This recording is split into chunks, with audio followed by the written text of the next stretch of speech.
ध्रुव जी महाराज को 4 महीने के भजन से ठाकुर जी मिल गए, तो कई संतों ने तो कमंडल फेंक दिए, बोले हम यहाँ 1000 साल से बैठे, हम बाबड़े हैं, 100 साल हो गए, हम अपना घर बार छोड़ के बैठे हैं, हमको नहीं मिले। और वो राजा का बेटा, उसको 4 महीने में मिल गए ठाकुर जी। तब नारद जी महाराज प्रकट हो गए, और प्रकट होकर के नारद जी ने एक कथा सुनाई। बोले 2 भक्त एक साथ गए भजन करने के लिए। मैंने ठाकुर जी से कहा 2 भक्त एक साथ आए हैं, आप कब कब किसको मिलने वाले हो बताओ। बोले एक भक्त से जाके कहो उसके वृक्ष में जितने पत्ते हैं मैं उतने दिन में आऊंगा। वो जिस वृक्ष के नीचे बैठा है उसमें जितने पत्ते हैं मैं उतने दिन में आऊंगा। और दूसरे से कहना वो जिस वृक्ष के नीचे बैठा उसमें जितने पत्ते हैं उतने वर्ष में आऊंगा। नारद जी बोले दोनों एक साथ आए हैं, दोनों एक साथ कर रहे हैं, दोनों वट वृक्ष के नीचे बैठे हैं, दोनों के वृक्षों में असंख्य पत्ते हैं, आपने इतना भेदभाव क्यों किया। ठाकुर जी बोले हम बताएंगे नहीं, तुम जाके बस कह दो, अपने आप पता चलेगा। पहले भक्त से जाके कहा अरे भैया तेरे तो भाग्य खुल गए। अरे नारद जी कब मिलेंगे भगवान। बोले बस कुछ दिन की बात और है। बोले कितने दिन। बोले ऊपर जो वृक्ष है इसमें जितने पत्ते हैं इतने दिन में मिलेंगे। उसने ऊपर पत्ते देखे, सिर पटकने लगा, अभी इतने दिन और लगेंगे ठाकुर जी को। अरे पत्नी छोड़ के आया, बच्चे छोड़ के आया, परिवार छोड़ के आया, सब घर बार छोड़ करके मैं आया, इतने दिन और लगाएंगे ठाकुर जी। रोने लगा। नारद जी बोले तू तो रो रहा है, उसका दूसरे का क्या होगा, उसको तो उतने वर्ष में मिलने वाले हैं।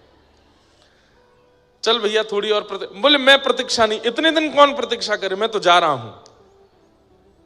नारद जी दूसरे भक्त के पास गए। नारद जी प्रणाम, भगवान कब मिलेंगे। बोले भैया तुम्हारे ऊपर वृक्ष में जितने पत्ते हैं उतने वर्ष में मिलेंगे। इतने में ही वो नाचने लगा, उछलने लगा, नारद जी के साथ ही नृत्य करने लगा, उन्हीं की भुजा उठा करके नाचने लगा। जय हो, आज मेरे कान तृप्त हो गए, मेरा जीवन तृप्त हो गया, मेरा सर्वस्व तृप्त हो गया। नारद जी बोले तेने भैया कुछ उल्टी सीधी बात तो नहीं सुनी, मैंने यूं कही इतने वर्ष में मिलेंगे, तो इतना नाच क्यों रहा है, कितने पत्ते हैं पता है, इतने वर्ष और लगेंगे। उस भक्त ने कहा मुझे इस बात की चिंता नहीं कि अवधि कितनी लगेगी, पर आपने ये कहा कि मिलेंगे, मुझे इसी बात से ही प्रसन्नता है कि वो मिलने तो आएंगे, आज नहीं तो कल आएंगे, कल नहीं तो परसों आएंगे, परसों नहीं तो 20, कभी भी आवे। लेकिन ठाकुर जी ने ये कहा है ना कि वो मिलेंगे, अब वो चाहे जब आवे, मुझे उसी में प्रसन्नता है। इतने में ही ठाकुर जी वहीं प्रकट हो गए और प्रकट होकर के उस भक्त को दर्शन दे दिया। नारद जी महाराज बोले आप झूठे, आपके वेद पुराण झूठे, आपकी सब बातें झूठी, और ऊपर से मुझे भी झूठा बना दिया। ये क्या किया आपने, आपने तो कहा था इतने वर्ष में मिलोगे। ठाकुर जी बोले लगना तो इतना ही वर्ष था, लेकिन तुमने जैसे ही कहा मिलेंगे तो उसकी इतनी उत्सुकता बढ़ी कि उसकी उत्सुकता में जो वर्ष की अवधि थी वो क्षण भर मात्र हो गई, और क्षण भर में वो सारे वर्ष पूर्ण हो गए और मैं तुरंत प्रकट हो गया। समझ में आई बात। मुझसे राधा रमन जी को मिलने के लिए 10 साल का समय और है, मान लो।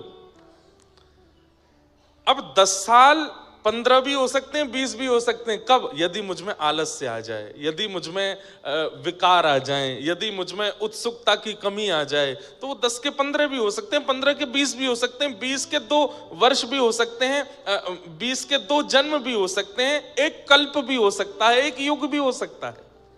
जितनी मेरी उत्सुकता घटती जाएगी ठाकुर जी उतने दूर होते चले जाएंगे, और जितनी उत्सुकता बढ़ती चली जाती है। देखो जज साहब बैठे हैं यहाँ पे, अब मुझे तो ज्यादा अनुभव नहीं है, पर हमने ऐसा सुना है कि जब कैदी जेल चला जाता है तो उसको जितने दिन की वो दी जाती है, क्या बोलते हैं, सजा। अब समझो कि उसको उम्र कैद दी गई। उम्र कैद में कितने वर्ष की सजा होती है, हैं? 14 वर्ष की। अब वही बैठे हैं, वो बताएं कितने वर्ष की होती है। 14 वर्ष की। अब 14 वर्ष की सजा होती है, किसी को आजीवन कारावास होता है, किसी को और भी होता है। पर मैंने ऐसा सुना है, मुझे पक्का नहीं पता, पर जब कारावास में वो व्यक्ति अपना जीवन बड़ी अनुकूलता से जीने लगता है और बड़ा नियमित रूप से रहने लगता है, जो कार्य उसको मिलता है उसमें भी निपुणता रखता है, अपने जीवन को साध के रखता है, तो शायद कुछ समय बाद उसकी जो अवधि है वो घटा दी जाती है।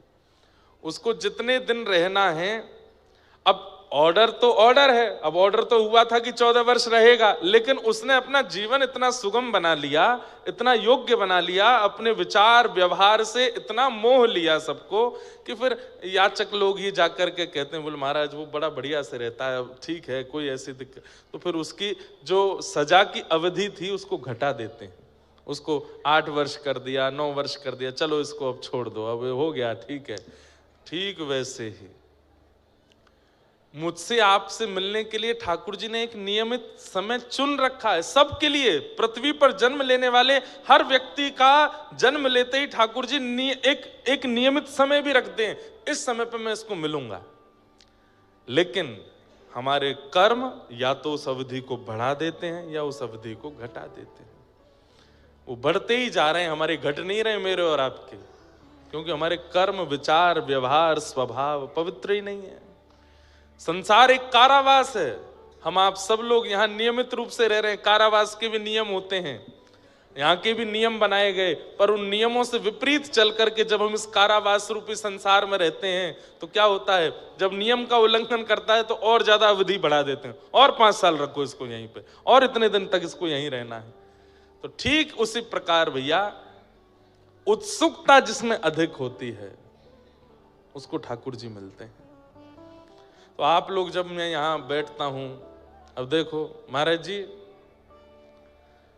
29 में आपने कही कि कथा सुनाने आना है, मैंने भी कहा मैं जरूर आऊंगा। 7 दिसंबर से कब तक? 13 दिसंबर।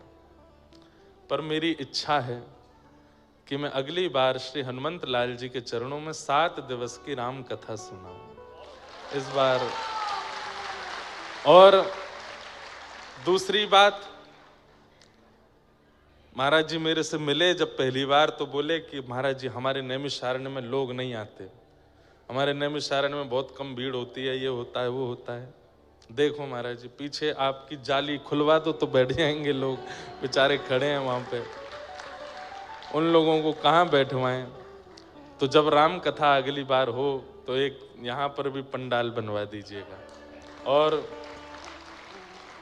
थोड़ी सी कुछ चेंजेस होंगे ताकि लोग बाग बैठ करके कथा सुन सकें। अब हम धीरे धीरे साल में 1 या 2 राम कथा भी करते हैं। मुझे राम कथा बहुत प्रिय लगती है। श्रीमद् भागवत जी तो हम सुनाते ही हैं, पर मन में भाव आता है कि प्रभु श्री रघुनाथ जी का चरित्र कहें, कितना सुंदर लगता है, कितना आनंद आता है कहने में। और एक बात कहूं आपसे, ब्रजवासी के मुख से भागवत कथा सुनना ये तो अच्छी बात है। भागवत ब्रजवासी जब ब्रज लीला कहता है तो ऐसा लगता है ठाकुर जी प्रत्यक्ष प्रकट हो गए हैं सामने। पर वही ब्रजवासी जब अयोध्या वाले श्री राम जी का चरित्र सुनाता है ना, तो रघुनाथ जी भी आनंदित हो जाते हैं, रघुनाथ जी भी प्रसन्न होते हैं।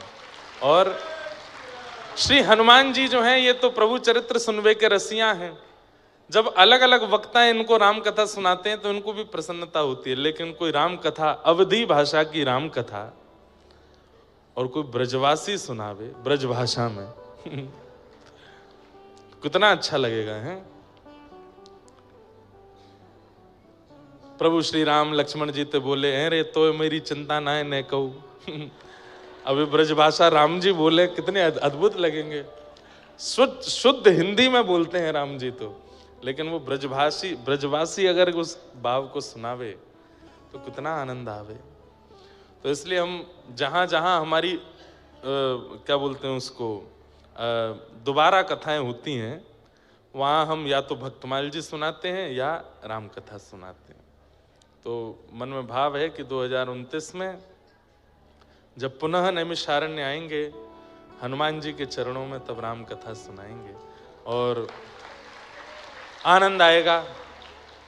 बढ़िया तगड़ो जाड़ो पड़ेगो महाराज हैं, खूब जोर को जाड़ो पड़ रहा होगो, कोहरा हेरो होगो सवेरे सवेरे, और हम आप सब लोग सुबह सुबह कड़कड़ाते हुए आएंगे। कथा सुबह ही करूँगा हाँ, दोपहर में नहीं। सुबह कथा करेंगे, फिर पूरे दिन हम अध्ययन करेंगे। भाई राम कथा तो पढ़नी पड़ती है, खूब आनंद सुख मिलता है। अभी तक हमने राम कथा में जो भी सत्र किए हैं वो भी विषय लेकर के किए हैं। जैसे एक बार राम कथा सोमनाथ में की थी, तो वहाँ 9 दिन तक 9 पात्रों के विषय में कुछ कहा था, रामायण के 9 पात्रों को लेकर के कुछ कहा था। तो यहाँ पर भी जो कथा होगी उसमें भी हम 9 पात्र चुनेंगे, 7 दिन तक होगी। 9 पात्र चुनेंगे मानस जी के, और उन पात्रों पर चर्चा करेंगे। उनमें से 7 तो होंगे सुपात्र और 2 होंगे कुपात्र। तो 7 सुपात्र तो चुने ही लेंगे सब। अब उसमें लक्ष्मण जी भी हैं, भरत जी भी हैं। राघव जी की लीला नहीं सुननी है, भक्तों के, उनके जो आसपास के हैं उनकी लीला सुननी है। राम जी का तो अपने आप यश हो जाता है। तो भरत जी का चरित्र सुनेंगे, लक्ष्मण जी का सुनेंगे, सीता जी का सुनेंगे, भरत जी की पत्नी, लक्ष्मण जी की पत्नी, शत्रुघ्न जी की पत्नी। शत्रुघ्न जी का चरित्र बहुत सुंदर है, जो कि सबसे कह दें गोपनीय पात्र हैं राम मानस जी के, और उनका चरित्र सुनेंगे। तो 7 सुपात्र और 2 कुपात्र। 2 कुपात्र कौन कौन होंगे? एक होगी मंथरा और दूसरे होंगे सुरपणखा या रावण, जो भी मन में भाव है। तो 2 कुपात्र 7 सुपात्र, उन पर फिर वहाँ 7 दिन की चर्चा करेंगे। अद्भुत आनंद आवेगा। अभी बहुत समय है। अभी कौन सा चल रहा है? 2026। 27 पूरा नहीं, अभी तो 26 ही पूरा, फिर 27 पूरा, फिर 28 पूरा, फिर 29 पूरा, तब जाकर के नैमिषारण्य में कथा होएगी और आनंद आएगा। हमारे नंदू भैया कह रहे हैं कि हम भी, आप अभी महाराज खूब आनंद, आपको बहुत कुछ देना है समाज को, संसार को। वैसे भी आपने बहुत कुछ अर्पित किया है और आपके संरक्षण में ही होगी कथा, खूब आनंद से होगी। बिल्कुल आप निश्चिंत रहा करें, कोई चिंता का ऐसा भाव नहीं है। ठाकुर जी सब मंगलमय करेंगे। तो इस प्रकार की सब बातें हैं, सब भाव हैं। पुनः आएंगे। कल महाराज जी के पास हम बैठे, इतने दिन हो गए हमें आए हुए, हम मिले ही नहीं पाए महाराज जी से। कल महाराज जी के संग बैठे, पूरे परिवार के संग खूब देर बैठे, खूब चर्चा हुई। और कल अनुभव हुआ कि नहीं, जैसे हनुमान जी महाराज उग्र दिखते हैं, वीर दिखते हैं, हमारे बजरंग दास जी भी खूब ऐसे दिखते हैं, धाकड़ से को उठा के फेंक देंगे किसी को। लेकिन वास्तव में जैसे हनुमान जी अति कोमल हैं हृदय से, ऐसे हमारे महेंद्र जी भी बड़े कोमल हैं अंदर से, खूब। और एक बात बताऊं आपको मैं, ये हनुमान जी महाराज है ना, इन्होंने गदा हाथ में लेकर के, बढ़िया विकराल रूप बना करके, पर्वत आदि हाथ में लेकर के हम सब लोगों को एक बहकावे में रखा है। किस बहकावे में? कि मैं ऐसा ही हूं, मुझे ऐसे ही मान के भजो। हम सबको वह रूप दिखा करके चुपचाप भीतर बैठ करके अत्यंत वाष्प वारी परिपूर्ण लोचनम, श्री राम कहते हुए निरंतर उसी भाव में निमग्न होकर के बस, अरे सहचरी हैं। आपको पता है श्री चारुशिला जी, श्री हनुमान जी का सखी स्वरूप है चारुशिला जी का। कथा आती है कि सूर्य उदय से सूर्य अस्त तक श्री हनुमान जी महाराज राम जी के पास ही रहते हैं। 1 मिनट के लिए नहीं छोड़ते, बल्कि चरणों को गोद में लेके बैठते हैं। सभा, राम जी की सभा में भी जो कुछ भी होता है, हनुमान जी महाराज ऐसे ही बैठे रहते हैं, चरण नहीं छोड़ते राम जी के, किसी को छूने भी नहीं देते। मेरा ये अधिकार है बस। और बोले इसमें आप भले स्वार्थी मानो मुझे, पर ये चरण मैं नहीं छोड़ूंगा। लेकिन जैसे ही सूर्य अस्ताचल को जाते हैं, हनुमान जी महाराज की घबराहट शुरू हो जाती है। अब सूर्य अस्त हो जाएगा, राम जी कनक भवन में चले जाएंगे, अंतःपुर में चले जाएंगे, वहां सखियां मुझको जाने नहीं देती। अंतःपुर में निज निवास में तो केवल सीता जी और सब सखियों का प्रवेश है, वहां हनुमान जी नहीं जाते। तो हनुमान जी कनक भवन के द्वार तक जाते हैं तो बाहर ही चंपक लता आदि सखियां रोक देती हैं। हनुमान जी बस बस बस, अब यहाँ से राघव जी का हाथ हमें दे दो। तो फिर अंतःपुर कनक भवन की अंदर की लीला में चंपक लता जी लेकर के श्री राम जी को भीतर जाती हैं और श्री हनुमान जी द्वार पर खड़े खड़े इतना रोते हैं, इतना रोते हैं। क्यों? अब मैं रात भर कैसे रहूं, बिना राघव जी को देखे मैं कैसे समय निकालूं। रात भर द्वार पे बैठे बैठे रोते हैं और दिन भर तो राम राम भजते हैं और पूरी रात सूर्य नारायण का भजन करते हैं। हे गुरुदेव भगवान, इतना समय क्यों लगा रहे हो? आप जल्दी प्रकट हो जाइए ना, जल्दी उदित हो जाइए। आप उदित होंगे तभी मेरे रघुवर बाहर आएंगे। सुबह सुबह जैसे सूर्योदय हुआ, राघव जी बाहर आए, देखा आंखें लाल हैं हनुमान जी की, इतना रोए हैं पूरी रात। राघव जी ने तुरंत हृदय से लगा, क्या हुआ, आप इतना रोए क्यों रात को? बोले प्रभु इसका कोई उपाय बताइए, मैं नहीं रह पाता हूं आपके बिना। मुझे रात भर इतनी बेचैनी होती है कि मुझे रात्रि की निशा, ये चंद्रमा प्रिय नहीं लगते, मैं नहीं रह पाऊंगा। मेरे लिए सोना उचित, मैं सोने के लिए नहीं आया हूं, मैं खाने पीने उठने बैठने के लिए नहीं आया, मैं केवल आपको निहारने के लिए आया हूं, आपको सुनने के लिए आया हूं। ये रात्रि का काल मुझसे सहा नहीं जाता, कृपा करके मुझे कुछ अनुभव कराइए, मैं रात में कैसे आपके साथ रहूं। तब राघव जी बोले, देखो हम गृहस्थाश्रम में हैं और गृहस्थाश्रम में कुछ अधिकार गृहिणी के होते हैं, उसमें सारे अधिकार मेरे नहीं हैं। हम पूरे दिन सबको बांट देते हैं, व्यक्ति का स्वभाव है वो दिन को बांटता है, रात्रि को अपनों के लिए रखता है। आप हमसे कहोगे महाराज जी मिलना है, तो हम क्या कहेंगे? आज 2 बजे आ जाना, चलो 5 बजे आ जाना। लेकिन कोई बहुत घनिष्ठ आएगा, उसको क्या बोलेंगे? चलो रात में 10 बजे बैठेंगे। हाँ, क्यों? अपनों को रात्रि बांटी जाती है, परायों को दिन बांटा जाता है। मानव ऐसे ही रहता है। मुझे बहुत परायापन लगता है कि मुझे रात में आपका सानिध्य नहीं मिलता, कृपा कीजिए मुझ पर। तो हनुमान राम जी बोले, कुछ अधिकार गृहिणी के होते हैं, तुम सीता जी से कहना, मैं उसमें कुछ नहीं कह पाऊंगा। हनुमान जी द्वार पर ही बैठे रहे, चंपक लता आदि सखियां आई, बोले क्या बात है? बोले मुझे मैया से मिलना है, मैया को बोलो मैं बैठा हूं बाहर। सीता जी से कहा, बोले लेके आओ भीतर। तुरंत हनुमान जी गए, इतना रोए चरणों में, बोले मुझ पर कृपा करो, अनुग्रह करो, मैं कैसे रहूं अपने राघव जी के साथ। सीता जी बोली, देखो पूरा दिन तो हमने तुमको दे रखा है, राम जी पूरे दिन दिखते भी नहीं हमको, पर कम से कम रात में तो इतना ध्यान रखो, हम गृहिणी हैं और ये अंतःपुर है, यहां पर सबका प्रवेश नहीं। हनुमान जी बोले, मैं तप करने चला जाऊं। बोले क्या करोगे तप में? बोले तप में वरदान मांगूंगा कि मैं भी सखी बन जाऊं, ताकि मुझे भी अंतःपुर मिले। बोले ये सब करने की आवश्यकता नहीं, तुम बढ़िया रहो प्रेम से। तब जैसे हनुमान जी बाहर आने लगे, सीता जी ने तो मना कर दिया, तो चंपक लता सखी ने हनुमान जी से कहा, सुनो आप सरजू जी के पास जाओ, इस अयोध्या नगरी की प्रथम सहचरी सरजू जी हैं, यदि वो अनुग्रह कर देंगी तो कृपा हो जाएगी। और श्री हनुमान जी महाराज इतनी विरह वेदना में सरजू जी के तट पर बैठे हैं कि जैसे ही हनुमान जी का अश्रुबिंद प्रकट होकर के ठोड़ी पर एक बिंदु बना और जैसे ही टपक करके श्री सरजू जी में गिरा, सरजू जी का जल उष्ण हो गया, गर्म हो गया, भाप उठने लगा। तुरंत सरजू जी प्रकट हो गई और प्रकट होकर के कहा, हे यमलोक के राजा यमराज, इतनी वेदना, इतनी पीड़ा क्या कभी किसी को यमलोक में होती है? जितनी वेदना, जितनी पीड़ा में ये एक अश्रुबिंद है। यमराज कहते हैं, इतनी वेदना तो यमलोक में भी किसी को नहीं होती। कौन है इतनी वेदना में?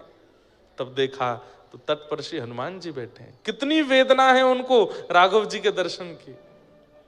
सरजू जी गई और जाकर, क्या बात है हनुमान? बोले मुझे सखी बनाओ, मुझे सहचरी बनाओ, मुझे अब ये पुरुष वेश में नहीं रहना, मुझे ये बानर वेश में नहीं रहना, मुझे सखी बनाओ, मुझे अंतःपुर में रहना है, राघव जी के संग रहना है। और ऐसी कृपा कर दो, दिन में मैं हनुमान बन के रहूं, रात्रि में मैं सखी हो जाऊं।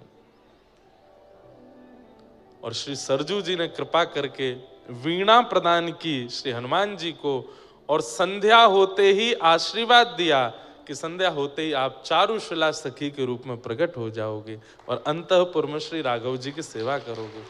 तो दिन भर तो श्री हनुमान जी महाराज गदा लेकर के या उठा के मार, वाय उठा के फेंक दे, पूरे दिन ऐसे उग्र रूप में रहते हैं। लेकिन संध्या होते ही सूर्य अस्ताचल को जैसे जाते हैं, चारुशिला सखी बन जाते हैं और वीणा लेकर के पूरी रात श्री राघव जी को देखते रहते हैं और वीणा का वादन करते हैं। पूरी रात श्री राघव जी को वीणा सिखाते, सुनाते हैं। हमारे महंत जी कह रहे, बोले महाराज जी कभी कभी रात्रि में मैंने पूछा, मैंने कहा इतने अद्भुत हनुमान जी हैं, ऐसा हो नहीं सकता कि यहाँ कोई अनुभव ना होता हो। और मैं जो सुनना चाह रहा था वो मैंने सुन लिया। कई बार मैंने कई हनुमान जी के स्थानों पर कथा की, कईयों ने कहा हमें हनुमान जी के हुंकार की आवाज आती है, कभी राम की आवाज आती है, कभी चलते हैं तो उनके धम धम धमक की आवाज आती है, कभी खड़ाओं की। तो ये सब महाराज जी ने भी बताए। तो मैं लेकिन कुछ सुनना चाह रहा था, और वो यही था कि महाराज जी रात्रि में घुंघरू की आवाज आती है। मैंने कहा हाँ, अब लगा कि राम हनुमान जी यहीं बैठे हैं, क्योंकि वो रात्रि में चारुशिला रूप में होते हैं। और उस समय श्री राघव जी को प्रसन्न करने के लिए, श्री राघव जी के मन को आनंदित करने के लिए वो सखी रूप धारण करके नृत्य करते हैं, गायन करते हैं। ऐसे श्री हनुमान जी। मैं जब से कथा करने आया, मैं एक ही बार गया हूं अभी तक दर्शन करने, पर वो छवि ऐसी बस गई है नेत्रों में। इतना अद्भुत स्वरूप है श्री हनुमान जी का, हनुमानगढ़ी के, मैं क्या बताऊं। इस सौभाग्य है हमारे महंत जी का, पूरे परिवार का, जो इनकी सेवा उन्हें प्राप्त है। ऐसे देखो, ऐसी झांकी कहीं नहीं देखी होगी। ऐसे मोटे मोटे लड्डू ये ऐसे धारण करते हैं यहाँ पर, जैसे मानो बंक मुस्कान, एक बांकी मुस्कान होती है ना, ऐसी मुस्कान है श्री हनुमान जी की। अद्भुत झांकी है। राघव जी की बड़ी बड़ी अंतःपुर की लीलाएं हैं, जिनको व्यास मंच से कई लोग नहीं सुनाते, और नहीं सुनाना भी नहीं चाहिए। सारे भाव नहीं बताने चाहिए कथा में। पर हमारे रामानुज गुरु जी, पूज्य पिताजी महाराज के गुरु जी एक लीला सुनाते थे, वो और सुनाऊं। अंतःपुर में कैसी लीला होती है कि रोज राघव जी जब भीतर कनक भवन में आते हैं तो दरवाजा बंद करते ही सब सखियां कहती हैं, मर्यादा बाहर छोड़ के आए हो ना, मर्यादा पुरुषोत्तम, मर्यादा पुरुषोत्तम, पूरे दिन मर्यादा पुरुषोत्तम बने घूमते हो, ये अंतःपुर में मर्यादा नहीं। तो राघव जी बोलते हैं हाँ, अब जैसे चाहो बैठा लो। तो सब सखियां लेकर के राम जी को घुमाती हैं, कभी झूला पे बैठाती हैं, कभी कुछ करती हैं। अभी तो ये होली का, इतनी सुंदर होली है राघव जी की, कल अगर अनुभव लगा तो कल सुनाऊंगा। तो सीता जी बोली आज क्या विनोद करें, केवल वृंदावन चंद्र ही विनोद नहीं करते हैं, प्रिया प्रियतम आनंद नहीं करते, यहाँ राघव जी और सिया जी का भी सुख होता है। वो आज क्या विनोद करें। तो सब सखियां बोली क्या करें, नृत्य करें। बोले नृत्य तो रोज ही करते हैं। गायन करें, बोले वो भी रोज ही होता है। कुछ नया बनाए, बोले वो भी रोज। कुछ अलग करो आज। तो राघव जी बोले क्या अलग करो, कुछ अलग नहीं करना, वही कर लो जो रोज करते हो, कुछ गा लो, बजा लो, नाच लो। थोड़े से राघव जी, ये हमारे ठाकुर जी से कही होती है बात राधा रानी ने। ठाकुर जी तो 50 प्रकार के नियम बताए, ये कर लो, ये कर लो, ऐसे कर लो। लेकिन राघव जी कहीं ना कहीं थोड़े से अंतरंग भाव में रहते हैं। इतने में ही सिया जी के मन में आई, बोले हाँ एक युक्ति है। बोले क्या। आज आप लहंगा पहनो, चुनरी पहनो, आंखन में काजल लगाओ, होठन पे लालिमा लगाओ, गले में गहने पहनो, सारे केस खोल करके यहाँ सिंदूर डालो, और हमारा रूप बना के हमारा अभिनय आप करो, और हमें लाओ धनुष बाण दो, अपनी पीतांबरी दो, सिर पर मुकुट धारण कराओ, हम केस खोल करके आज हम राघव जी का अभिनय करेंगे और आप सीता जी का। राम जी बोले ये सब नहीं करना, कुछ नहीं करना, हम ही रहने दो, तुम ही रहो। सीता जी बोली करना पड़ेगा, ये अंतःपुर है, ये आपकी सभा नहीं है कि वहां सभा में जाकर के आपकी बात मानी जाएगी। ये कनक भवन है, यहाँ हमारी बात मानी जाएगी। राघव जी बोले तो ये क्या तरीका है कि हम कुंडल उंडल पहन करके, आंखन में काजल लगा के, लहंगा बढ़िया पहन के घूमे। बोले कोई बात नहीं, एक विनोद होगा, सखियों को सुख मिलेगा। दूर खड़े चारुशिला जी के रूप में हनुमान जी बड़े प्रसन्न, बोले आज आनंद आएगा, करवा। राम जी अंत में बेचारे हार गए, बोले कि ठीक है, कहाँ हैं, दीजिए अपने वस्त्र। सीता जी ने अपने संपूर्ण वस्त्र श्रृंगार सब दिया। बोले मैं करूं श्रृंगार। बोले नहीं नहीं, आप भीतर नहीं आओगी, मैं खुद कर लूंगा। चारुशिला जी बोली मुझे दे दीजिए अधिकार। हनुमान जी वो राघव जी को लेकर के भीतर गए, लहंगा पहनाया, ऊपर चुनरी ओढ़ाई, आंखन में काजल लगायो। बार बार हनुमान जी के नेत्र सजल हो जाते हैं कि ये सुख तो है जो मुझे बाहर नहीं मिल रहा था, वो अब अंतःपुर में मिल रहा है। और वहां चंपक लता सखी लेकर के गई हैं श्री सिया जी को, और वहां राघव जी का रूप, आहा, नव कंज लोचन कंज मुख कर कंज पद कंजारुण। अद्भुत रूप धारण किया। अब आज कैसा दर्शन हो रहा है? बोले राम जी हो गए गोरे गोरे और सीता जी हो गई हैं सांवली सी। क्यों? श्री राघव जी सीता जी के रूप में और सीता जी श्री राम जी के रूप में। जैसे ही राम जी के रूप में सीता जी निकल करके आई, सब सखियां देख करके आहा बलैया लेने लगी, कितने सुंदर लग रहे हैं, कितने सुंदर लग रहे हैं, तरण तोड़ने लगी, राई नौन करने लगी, इतने सुंदर लग रहे हैं, आज गोरे राम हुए हैं। अब सब प्रतीक्षा कर रहे हैं सिया जी कब आवेंगे। आहा, तभी नूपुरों की छम छम छम आवाज आने लगी। आहा, जैसे ही सिया जी के रूप में श्री राघव जी आए, सखीन की तो दूर की बात, राम रूप में श्री सीता जी ही मूर्छित हो गई देख करके। इतने सुंदर लग रहे हैं, इतने मनमोहक लग रहे हैं। जैसे तैसे होश में आई, होश में आकर के बोली सुनिए एक काम। बोले क्या? आज से जब तक पृथ्वी पर हम हैं, कनक भवन के अंदर आप ऐसे ही रहोगे, अब हमें ऐसे ही देखना है। राम जी बोले ये सब नहीं चलेगा, हमें आज बना लिया है पर कल से। वो कितने सुंदर लग रहे हैं। सखियों से कहा तुम सब जाओ, ये रूप देखूंगी तो केवल अकेली मैं। इतने सुंदर राम जी लग रहे हैं। सीता जी कभी बलैया लेती हैं, कभी आंखों का काजल लगाती हैं राम जी को, कभी राई नौन करती हैं, आरती उतारती हैं। इतने सुंदर लग रहे हैं श्री राघव जी। लेकिन एक विडंबना, क्या? वशिष्ठ मुनि जो यदुकुल के रघुकुल के आचार्य हैं, वो पूरे दिन तो गुरु रूप में रहते हैं, लेकिन वो जानते हैं कि राघव जी साक्षात भगवान हैं, सीता जी साक्षात लक्ष्मी हैं। तो पूरे दिन तो वो गुरु रूप में रहते हैं, आशीर्वाद देते रहते हैं राम जी को।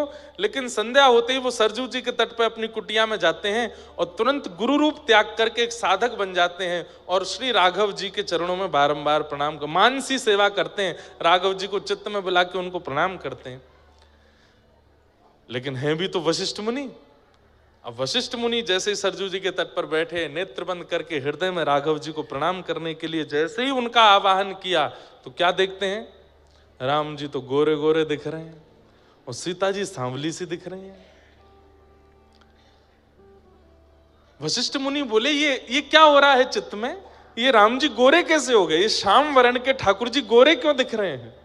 तुरंत सरजू जी में स्नान किया, स्नान करके फिर से माला आदि करके फिर से नेत्र बंद करके जैसे ही मानसी में बैठे, सिंहासन पर गोरे राम जी बैठे हैं, बगल में चुनरी ओढ़ के घूंघट करके सांवली सीता जी बैठी हैं। बोले ये क्या हो रहा है? कहीं ऐसा तो नहीं है कोई संकेत है? कहीं मेरे शिष्य राम कहीं संकट में तो नहीं है? तुरंत कमंडल उठाया, पहुंच गए कनक भवन। अच्छा, गुरु जी को कोई रोक टोक नहीं है, कनक भवन में जाने से इनको कोई नहीं रोक सकता। रात्रि अर्धरात्रि का समय, तुरंत द्वार पर जाकर के सहचरियों को तुरंत दरवाजा खोलो, गुरु वशिष्ठ खड़े हैं द्वार पे। अब सखी बोली भीतर तो सब डामाडोल चल रहा है माहौल, ये गुरु जी रात में क्यों आ गए? एक सखी ने दूसरी को, दूसरी ने तीसरी को, ऐसे करके अंतःपुर खबर पहुंचवाई, राघव जी सावधान हो जाइए, गुरु वशिष्ठ आ रहे हैं।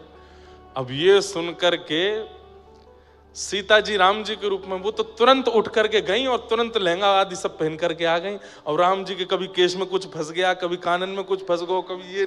बोली ये क्या हो गया? गुरु जी आ गए द्वार पे, अब मैं जल्दी जल्दी वस्त्र कैसे उतारूं? सीता जी बोली जल्दी करो, गुरु जी आवे वाले हैं। अच्छा, गुरु जी प्रतीक्षा नहीं करते, उनके लिए तो द्वार खुलता है सीधे। राम जी जल्दी जल्दी दौड़ करके गए, जल्दी वस्त्र आदि अपने बदल करके, केश आदि सब बांध करके, आंखन को काजल वाजल सब बिल्कुल व्यवस्थित करके, जो भी मुख पर श्रृंगार था सब बिल्कुल हटा करके, मुंह धो धा करके आए करके तुरंत बैठे। इतने में द्वार खुला, गुरु वशिष्ठ आए। दोनों युगल ने प्रणाम किया, गुरुदेव प्रणाम। गुरु वशिष्ठ ने देखा सीता जी गोरी हैं, राम जी सांवले हैं, तो बोले फिर मेरे मन में इतना वो क्यों हो रहा था? राम जी बोले गुरुदेव बड़े संकोच में रहते हैं राम जी। बोले गुरुदेव कोई कार्य था? नहीं नहीं, कार्य तो कुछ नहीं था, बस कुछ था। आप दोनों ठीक हैं? बोले हाँ बिल्कुल ठीक है। कोई कष्ट तो नहीं है ना? मैं गुरु हूं, मुझे बता दीजिए। बोले नहीं गुरुदेव कोई कष्ट नहीं। अच्छा ठीक है, तो मैं चलूं फिर? प्रणाम, कल मिलते हैं सुबह। बोले हाँ गुरुदेव ठीक है।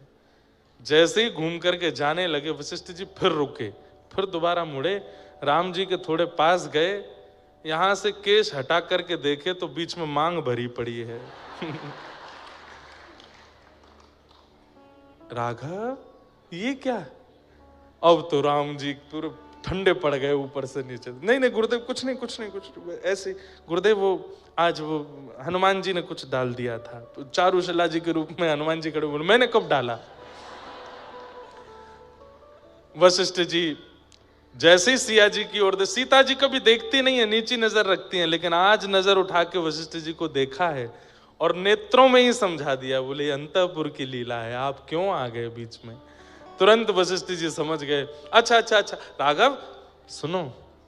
बोले हाँ, अब तुम विश्राम करो, सुबह मिलते हैं। वशिष्ठ जी तो गए, राम जी इतने संकोच में चद्दर लई और श्रृंगार घर में जाके ओढ़ करके बैठ गए। 3 दिन तक ऐसे ही बैठे रहे, ना किसी से मिले ना किसी से, इतने संकोच में आ गए। बोले गुरु जी ने मुझे इस रूप में देख लिया।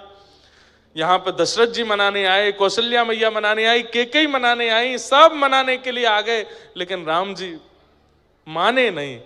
तब पूछा, बोले क्या हुआ था? बोले गुरु जी जब से आके गए तब से ऐसे ही हैं। तो फिर गुरु वशिष्ठ जी से कहा कि आप जाके राम जी से, तो फिर पुनः गुरु वशिष्ठ जब आए, हल्ला हुआ, गुरु वशिष्ठ आ रहे हैं। राम जी ने फिर चद्दर हटाई, फिर बाहर आ गए। गुरु वशिष्ठ आके बोले क्या बात है, आप 2 दिन से चद्दर में रजाई में घुसे क्यों बैठे हो, इतना संकोच क्यों? नहीं गुरुदेव कुछ नहीं। कान के पास जाके वशिष्ठ ऋषि बोले, हम सब जानते हैं ये अंतःपुर की लीला, हम किसी से नहीं कहेंगे, आप बिल्कुल निश्चिंत रहो, किसी को नहीं बताएंगे। अब गुरु वशिष्ठ ने कितनी छुपाई बात कि आज हम मंच से आपको सुना रहे हैं। आज पूरी दुनिया सुन रही है, तो सोच लो गुरु वशिष्ठ ने कितनी छुपाई होगी। लेकिन श्री हनुमान जी महाराज, ये बंधुओं, ये बड़ी अंतरंग लीलाएं हैं ठाकुर जी की। हमारे पूज्य पिताजी के गुरुदेव श्री रामानुज गुरु जी इस कथा को सुनाते थे। आज पता नहीं क्यों श्री हनुमान जी सुबह से ही ऐसे रस में भीगे भीगे से दिख रहे हैं, तो ये सब भाव प्रकट कराए हैं। अनंत बलवंत श्री हनुमान जी महाराज की। तो उनका जो बल दिख रहा है ना, वो तो केवल हम लोगों को बहकाने के लिए कि तुम भैया यहीं तक ही सीमित रहना, मुझसे बल आदि ही मांगना।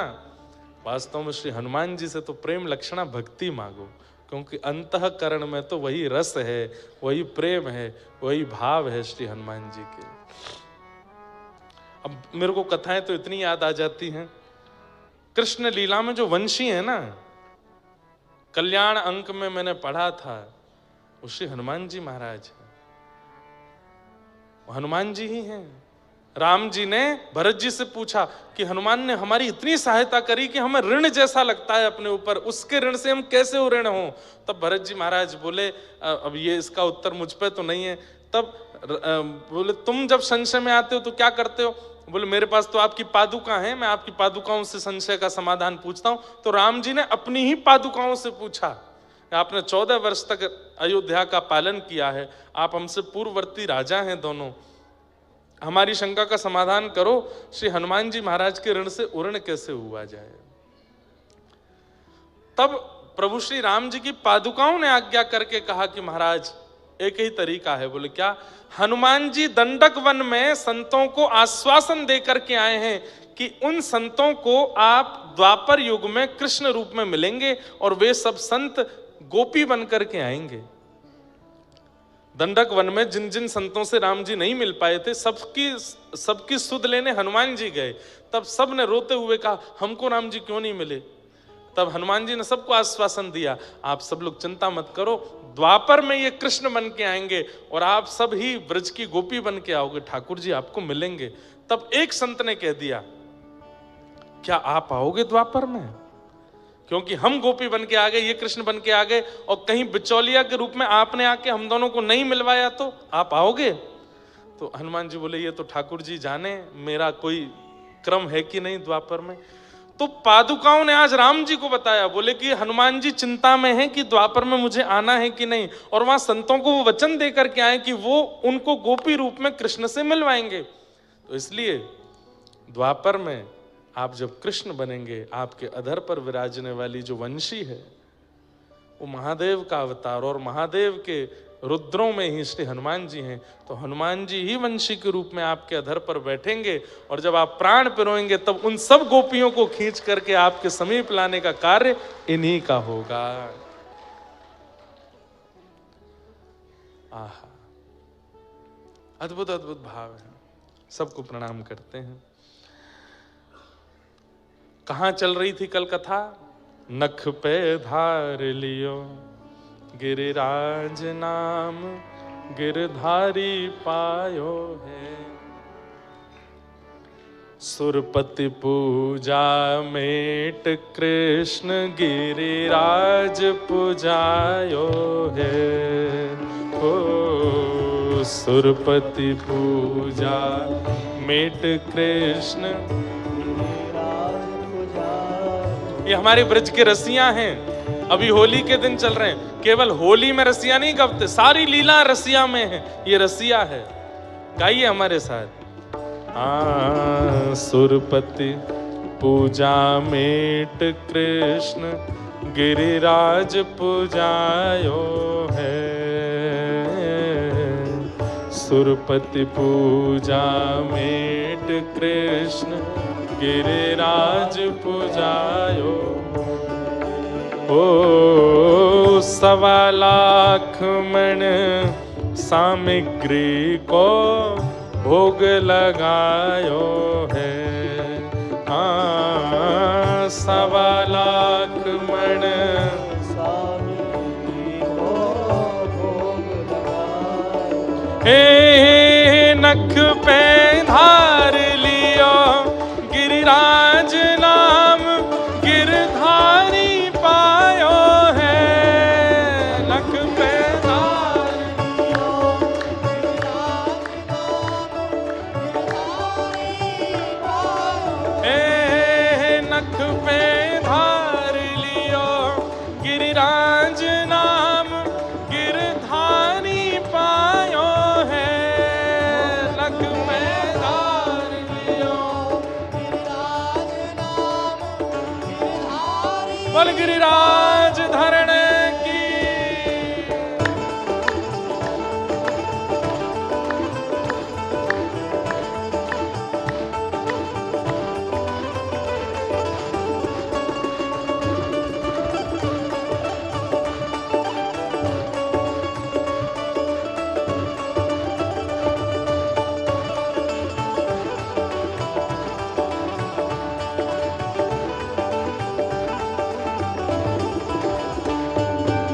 श्री राधा गिरधर लाल की।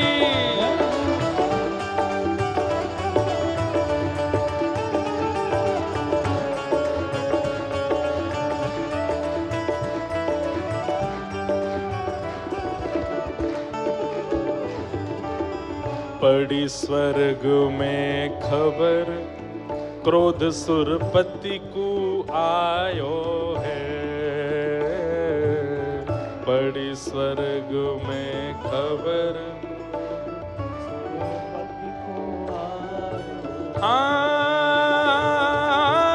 पड़ी स्वर्ग में खबर, क्रोध सुरपति को आयो है।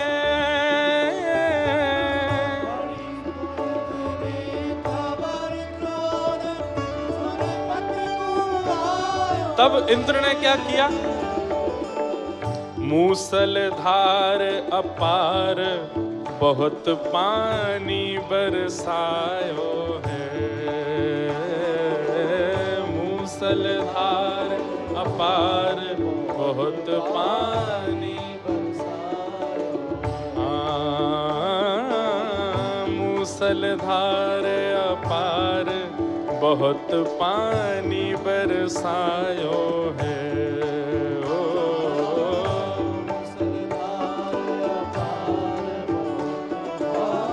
पर हमें डरना ना है, क्यों? हे नख पे, नख पे, ओ नख पे धार लियो गिरिराज नाम, गिरधारी पायो है। नख पे धार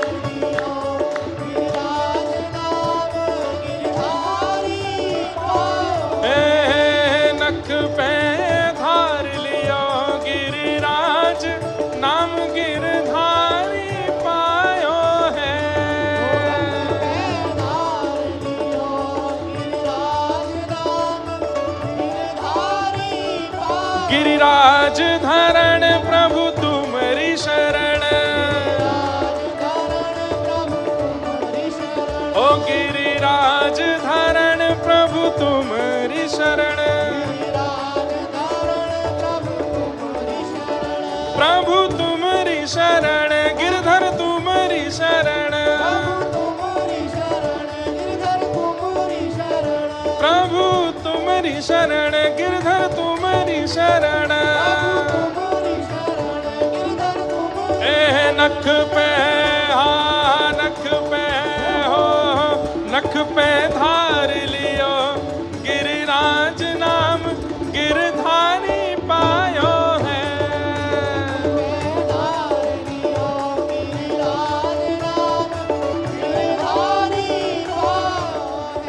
और पड़ी न ब्रज में बूंद देख सुरपति घबरायो है, पड़ी न ब्रज में बूंद देख सुरपति घबरायो। हाँ पड़ी न ब्रज में बूंद देख सुरपति घबरायो है, पड़ी न ब्रज में बूंद सुरपति घबरायो है। और ब्रजवासी सब कहें कृष्ण गिरिराज उठायो है, ब्रजवासी सब कहें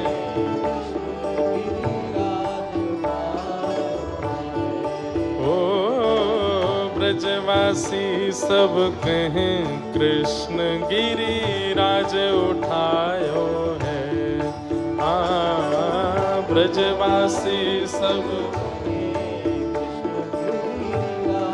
गाओ हे नख पे ओ नख पे ओ नख पे धार लियो गिरिराज नाम गिरधारी पायो है।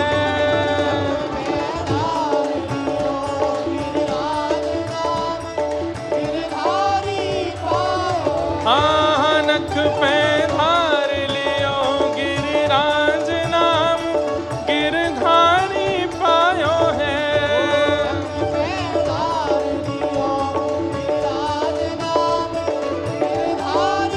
ओ गिरिराज धरण प्रभु तुम्हारी शरण, ओ गिरिराज धरण प्रभु तुम्हारी शरण, प्रभु तुम्हारी शरण, प्रभु तुम्हारी शरण। हे गिरधर तुम्हारी शरण, गिरधर तुम्हारी शरण। हे नख पे हा नख पे हो, नख पे धार लियो गिरिराज नाम गिरधारी पायो है। नख पे धार लियो गिरिराज नाम गिरधारी पायो है, नख पे धार लियो गिरिराज नाम गिरधारी पायो है।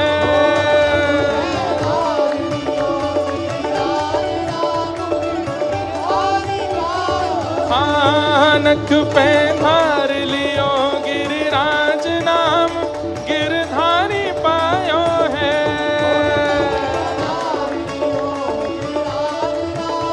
बल गिरिराज धरण की, श्याम सुंदर श्री यमुने महारानी की, पूछरी के लौटा की प्यारे।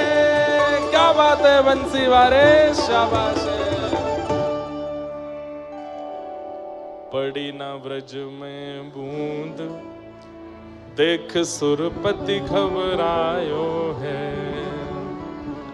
ब्रजवासी सब कहें कृष्ण गिरिराज उठायो है।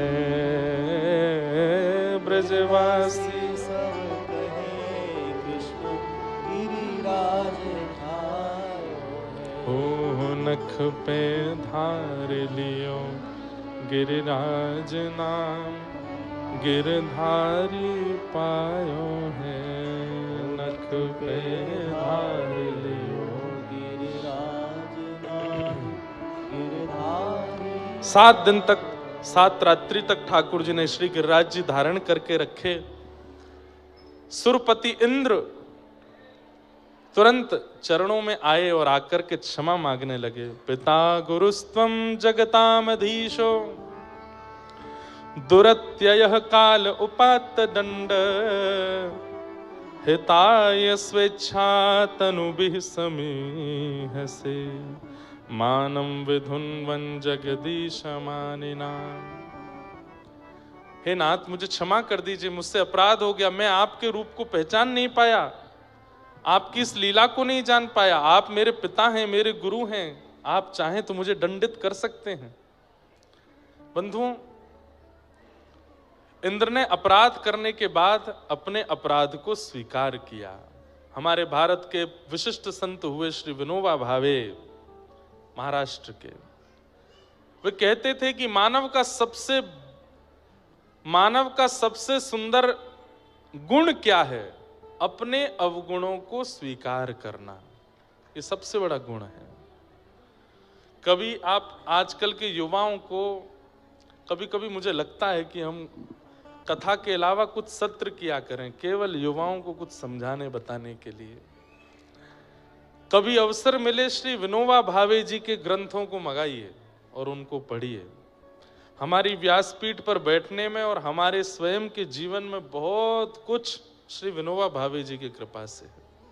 उनको बहुत पढ़ा मैंने। उनके कई विषय राष्ट्रवाद के लिए भी हैं, पर मानव उत्थान के लिए, और क्योंकि वे गीता के ही भावों को पढ़ते रहते थे। महात्मा गांधी भी उनके पास जाते थे। बहुत सुंदर उनके छोटे छोटे प्रसंग इतने अच्छे हैं, छोटी छोटी बातें इतनी अद्भुत हैं। अब कितनी अच्छी बात है। मानव का सबसे बड़ा गुण क्या है? बोले अपने अवगुणों को स्वीकार करना, ये सबसे बड़ा गुण है। और मानव का सबसे बड़ा अवगुण क्या है? बोले अपने अवगुणों को स्वीकार ना करना, अपने आप को बहुत गुणवान मानना, ये सबसे बड़ा अवगुण है।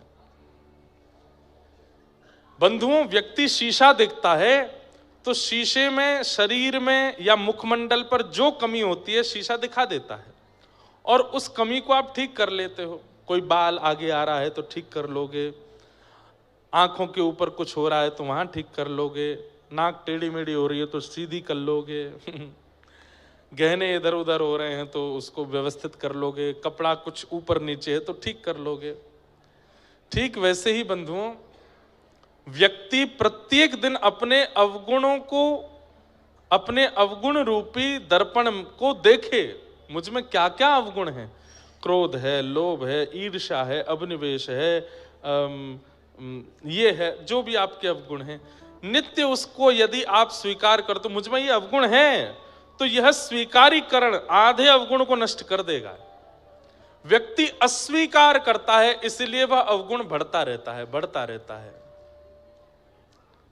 आज इंद्र ने आकर के भगवान के सामने तुरंत स्वीकार किया कि मैंने गलती की, मैंने अपराध किया। अच्छा, एक बात होती है कि गलती स्वीकार करना, अपराध स्वीकार करना। गलती और अपराध स्वीकार करने मात्र से काम नहीं चलेगा। वो जो किया है उसका दंड भी स्वीकार कीजिए और उसके लिए प्रायश्चित्त भी कीजिए। केवल स्वीकारीकरण से काम नहीं चलेगा। इसके लिए उचित जो दंड मुझे मिलना चाहिए वो मिलना दीजिए मुझे, और इसका जो प्रायश्चित हो मैं वो भी करूंगा।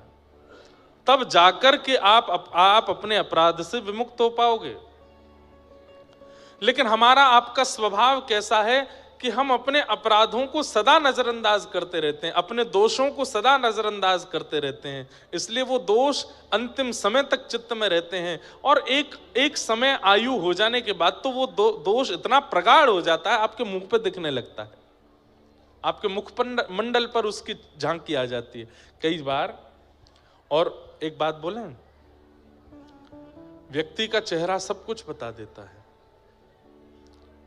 उसके मुखमंडल की कांति, उसके आंखों का घूमना, उसकी नाक, उसके बोलने का ढंग, उसके होठों का चयन, उसका हंसना, बैठना, बोल, सब बता देता है कि इसमें दोष है कि नहीं। तो कम से कम दोष युवाओं के लिए इतनी बड़ी सुयोग्यता है कि वो अपने अभी इसी उम्र में अपने दोषों को नष्ट कर सकते हैं। यदि रखेंगे अपने अंदर तो कुछ समय बाद चेहरे पर दिखने लगेगा। लोभी व्यक्ति का चेहरा दिखा देता है कि वो लोभी है, क्रोधी का चेहरा दिखा देता है कि वो क्रोधी है, ईर्ष्यालु व्यक्ति की आंखें बता देती कि वो ईर्ष्यालु है, कामी व्यक्ति का मुखमंडल बता देता है, बोलने के शब्द बता देते हैं कि वो कामी है।